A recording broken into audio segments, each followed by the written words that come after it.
നമ്മളിന്ന് ഉണ്ടാക്കാൻ പോകുന്നത് കപ്പപ്പുഴുക്കും തലക്കറിയുമാണ്. അതിന് 1 കിലോ കപ്പയാണ് എടുത്തിരിക്കുന്നത്.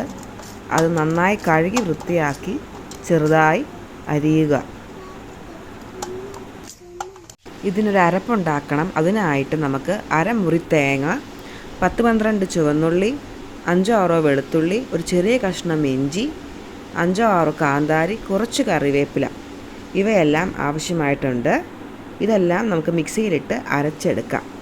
അതിലേക്ക് 1/2 ടീസ്പൂൺ ജീരകം, 1/2 ടീസ്പൂൺ മഞ്ഞൾപ്പൊടിയും കൂടെ അരച്ചെടുക്കാം. കപ്പ കുക്കറിലേക്കാണ് ഇടുന്നത്. അതിലേക്ക് കപ്പ ഇട്ട് കൊടുക്കാം. അതിലേക്ക് അരച്ചെടുത്ത അരപ്പും ഇടാം. അരപ്പ് കഴുകിയ വെള്ളവും കൂടെ ഒഴിച്ച് കുക്കറിൽ വെച്ച് നമ്മൾക്കിത് ഒരു വിസിലിന് വേവിച്ചെടുക്കാം. കപ്പ വേകുന്ന സമയം കൊണ്ട് നമുക്ക് തലക്കറിയുടെ ജോലി ആരംഭിക്കാം. അതിനായിട്ട് 10-15 ചുവന്നുള്ളി, 1 കൂടം വെളുത്തുള്ളി, 5-6 കാന്താരി, ഒരു വലിയ കഷ്ണം ഇഞ്ചി, കറിവേപ്പില ഇവയെല്ലാം മിക്സിയിലേക്കിടാം. ഈ ചേരുവകളെല്ലാം അരയ്ക്കുന്ന കൂട്ടത്തിൽ നമുക്ക് 4 ടേബിൾ സ്പൂൺ മുളക് പൊടി, 3 ടീസ്പൂൺ മല്ലിപ്പൊടി,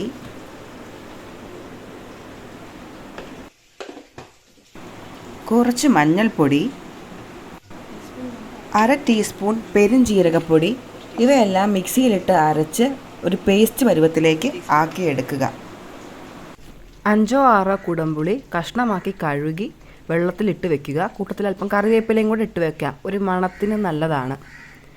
നമ്മൾക്കിനി ചട്ടി ചൂടാക്കാനായിട്ട് വയ്ക്കാം. അതിലേക്ക് 4 ടേബിൾ സ്പൂൺ വെളിച്ചെണ്ണ ഒഴിച്ചു കൊടുക്കാം. അത് നല്ലപോലെ ഒന്ന് ചൂടാകട്ടെ.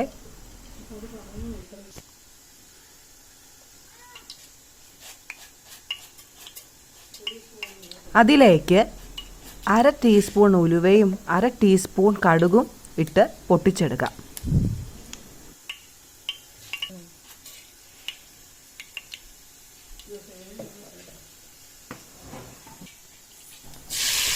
കടുകും ഉലുവയും പൊട്ടിക്കഴിഞ്ഞു കഴിഞ്ഞാൽ അതിലേക്ക് 5-6 ചുവന്നുള്ളി ചതച്ചിടുക.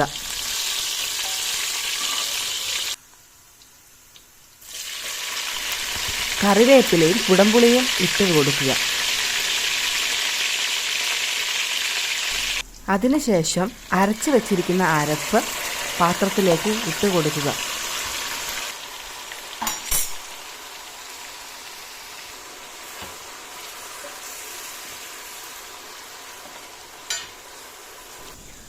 അരപ്പ് മൂത്ത് കഴിയുമ്പോൾ, വെളിച്ചെണ്ണ തെളിഞ്ഞു വരുന്നത് കണ്ടു കഴിയുമ്പോൾ ഒരു തക്കാളി അതിലേക്ക് ഇട്ട് കൊടുക്കുക.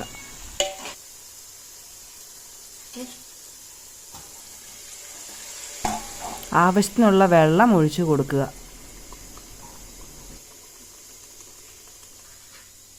ഈ സമയത്ത് ഉപ്പ് ഇട്ട് കൊടുക്കുക. അതിനുശേഷം കുറച്ച് കറിവേപ്പിലയും ഇട്ട് കൊടുക്കാം. ഈ സമയത്ത് 1/2 ടീസ്പൂൺ കായപ്പൊടിയും 1 നുള്ള് ഉലുവാപ്പൊടിയും കൂടെ ഇട്ട് കൊടുക്കാം.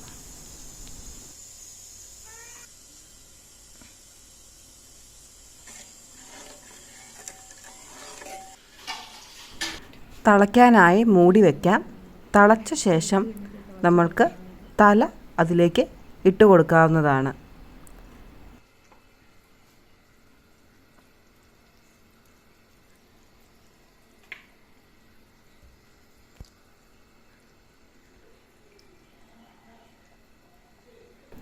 കറി അതിൻ്റെ പുറത്തേക്ക് ഒഴിച്ചു കൊടുക്കുക. 10 മിനിറ്റ് കൂടുമ്പോൾ നമ്മൾ തല തിരിച്ചും മറിച്ചും ഇട്ട് ഇതിനെ വേവിച്ചെടുക്കണം. 20 മിനിറ്റ് കൊണ്ട് തല നന്നായി വേവും.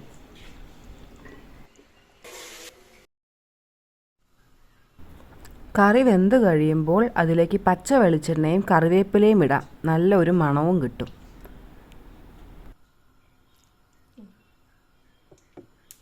ഇനി കപ്പയ്ക്ക് കടുക് വറക്കാം. കപ്പയ്ക്ക് കടുക് വറുക്കാനായി ചട്ടി അടുപ്പത്ത് വെക്കുക. വെളിച്ചെണ്ണ ഒഴിക്കുക. അതിൽ കടുക് ഇടുക. അത് പൊട്ടിക്കഴിയുമ്പോൾ വറ്റൽ മുളകും കറിവേപ്പിലയും കൂടെ ഇട്ട് മൂപ്പിച്ചെടുക്കാം. അത് കപ്പയിലേക്കിട്ട് കുഴച്ചെടുക്കാം.